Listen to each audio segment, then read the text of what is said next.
नमस्कार दोस्तों, मेरा नाम गौरव अग्रवाल है और मैं एक क्वालिफाइड चार्टर्ड अकाउंटेंट हूँ। मुझे पिछले 25 साल का अनुभव है। आज हम एक बहुत ही अहम अहम विषय पे बात करने जा रहे हैं जिसका नाम है how to manage your cash flows. आपके बिजनेस के लिए आप कैश फ्लो कैसे मैनेज करें। आइए, आपका स्वागत है हमारे यूट्यूब चैनल पे जहाँ हम एंटरप्रेन्योर्स की मदद करते हैं। आज हम कैश फ्लो मैनेजमेंट के बारे में बात करेंगे। अगर आप अपने बिजनेस के कैश फ्लो को सही तरीके से मैनेज करना चाहते हैं तो ये वीडियो आपके लिए है। कैश फ्लोज आपके बिजनेस के लिए बहुत इंपॉर्टेंट है, जैसा कि हम जानते हैं। तो चलिए कुछ प्रैक्टिकल टिप्स पे बात करते हैं जिससे आप इसमें माहिर हो सकते हैं। सो टिप नंबर 1, अपने कैश फ्लोज के साइकिल को समझें। आपको साफ तौर पे समझना होगा कि पैसे कब आते हैं और कब जाते हैं। मैं आपको एक एग्जांपल से ये बताना चाहता हूँ कि हम इसको कैसे मैनेज कर सकते हैं।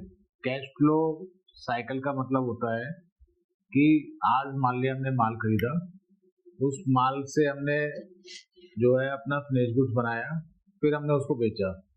तो जब से हमने माल खरीदा और जब हमने उसको बेचा, वो एक कैश फ्लो साइकिल होता है।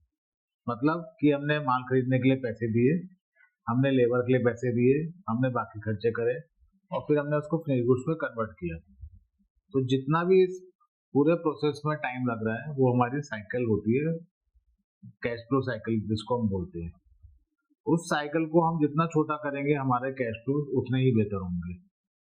तो हमें ये देखना है कि हमें जो हमारा प्रोडक्शन से लेकर या माल खरीदने से लेकर जब तक वो माल बिकता है और वो पैसे आते हैं, उस साइकिल को हमें छोटा करना चाहिए। एक कैश फ्लो तैयार कीजिए जिसमें आप अपने कैश इनफ्लोज और आउटफ्लोज को ट्रैक कर सकें। इससे आपको पता चलेगा कि कब पेमेंट करना है और कब पैसे मिलेंगे। तो जब आप दोनों को ट्रैक कर पाएंगे तो आपको उससे बेहतर आइडिया मिलेगा कि हमारे कैश फ्लो और आउटफ्लो का क्या तालमेल है। दूसरी इंपॉर्टेंट टिप है, हम अक्सर अपना माल बेचकर भूल जाते हैं और हम रिसीवर्स को अपने तरीके से मैनेज नहीं करते। तो अपने कस्टमर से टाइमली पेमेंट कलेक्ट करिए और उस पेमेंट को कलेक्ट करने में हमें थोड़ा प्रोएक्टिव एफर्ट डालने पड़ेंगे, क्योंकि जब तक वो पेमेंट हम आएगी नहीं हमारा कैश फ्लो साइकिल पूरा नहीं होगा। तो हमें ये जानना जरूरी है कि हमारे रिसीवर्स की हमें टाइम से रिकवरी करना जरूरी है। सबसे इम्पोर्टेंट चीज ये है कि हम माल भेजकर भूल जाते हैं और हम कई बार अपनी इनवॉइस नहीं भेजते। तो टाइमली इनवॉइस भेजिए और उसके बाद फॉलो अप करें। अपने क्लाइंट को प्यार से रिमाइंडर भेजकर याद दिलाएं कि पेमेंट समय पर करनी है, क्योंकि कई बार हम ये सोचते हैं कि अगर हम अपने क्लाइंट से पेमेंट मांगेंगे तो शायद वो बुरा मान जाए, परंतु ऐसा होता नहीं है। ये हमारे मन का थॉट प्रोसेस है। तीसरी इंपॉर्टेंट टिप हमारे लिए जो सबसे इम्पोर्टेंट है, जो हम अक्सर बिजनेस में भूल जाते हैं, वो है हमारे एक्सपेंसेस को कंट्रोल करना। अपने खर्चे पे ध्यान दीजिए, उसको मॉनिटर करिए और वो एरिया खोजिए जहाँ पर आप खर्च कर सकते हो। एक बजट प्लान करिए, क्योंकि हम जनरली हम खर्चे करते हैं उसके अगेंस्ट हम कोई बजट नहीं बनाते। तो एक प्लान करिए, अपना बजट बनाइए और अपने एक्सपेंसेस को कैटेगराइज कीजिए।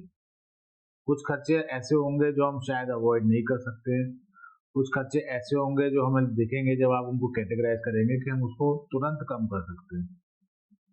इससे आपको समझ आएगा कि कहाँ से एक्सपेंसेस कंट्रोल कर सकते हैं और हम उसके लिए जरूरी चेंजेस कर सकते हैं।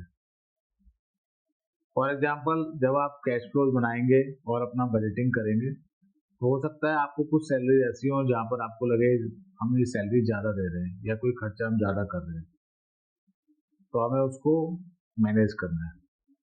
चौथी इंपॉर्टेंट टिप है हमारी, आप एक कैश रिजर्व बनाइए। जैसे हमारे बड़ों ने कहा है कि हमेशा हमें मुसीबत के समय पे हमारे पास जो है कुछ ना कुछ कैश रिजर्व होना चाहिए। इसी तरीके से हमारे बिजनेस में भी कोई इमरजेंसी फंड होना चाहिए, क्योंकि आपने अगर कोई कैश फ्लो तैयार किया है जहाँ पर हमारे पास कोई पेमेंट नहीं आती है, परंतु हमें पेमेंट बाहर वाले को या अपने सप्लायर को करनी है, तो उस पेमेंट को करने के लिए हमारे पास एक इमरजेंसी फंड होना चाहिए। वो बिजनेस के मुश्किल वक्त में हमें सपोर्ट करेगा। हमने देखा है कोविड में हम सबके व्यापार बंद हो गए थे, परंतु जो हमारे पुराने बिजनेसमैन थे उनके पास अपना एक रिजर्व इकट्ठा था, जिसकी वजह से वो अपने धंधे को कोविड में भी मेंटेन कर पाए। हमने देखा उसमें हमारे काफ़ी बिजनेस बंद हो गए। सो कैश फ्लोज जो है वो इम्पोर्टेंट है, परंतु एक इमरजेंसी फंड बनाना उससे ज़्यादा इम्पोर्टेंट है। अगला टिप नंबर 5 ये है कि हम अपने माल को खरीदते हैं, हम इन्वेंट्री खरीदते हैं, परंतु हम उसको मॉनिटर नहीं करते हैं। जनरली जहाँ तक मेरा एक्सपीरियंस है, लोग अपने इन्वेंट्री को जो है ठीक तरीके से समझ नहीं पाते हैं। काफ़ी लोगों को तो यही पता नहीं है कि उनके पास स्टॉक कितना है। सो ओवर स्टॉकिंग से बचकर अपने इन्वेंट्री लेवल्स को ऑप्टिमाइज कीजिए, ताकि जितना जल्दी आप अपने इन्वेंट्री को, जैसे मैंने शुरू में बताया, जितना जल्दी आप इन्वेंट्री के अगेंस्ट अपनी पेमेंट कलेक्ट कर पाएंगे, आपका कैश तभी फ्री हो सकता है। So kindly optimize your inventory levels so that you can optimize your cash levels also. अपने इन्वेंट्री लेवल्स को रेगुलर चेक करें और स्लो मूविंग आइटम्स को आइडेंटिफाई करें। इससे आप अपने कैश फ्लो को सुधार सकते हैं और अनावश्यक खर्चे से बच सकते हैं। तो कैश फ्लोज का काफ़ी सीधा तौर से संबंध है हमारे इन्वेंट्री और रिसीवेबल से।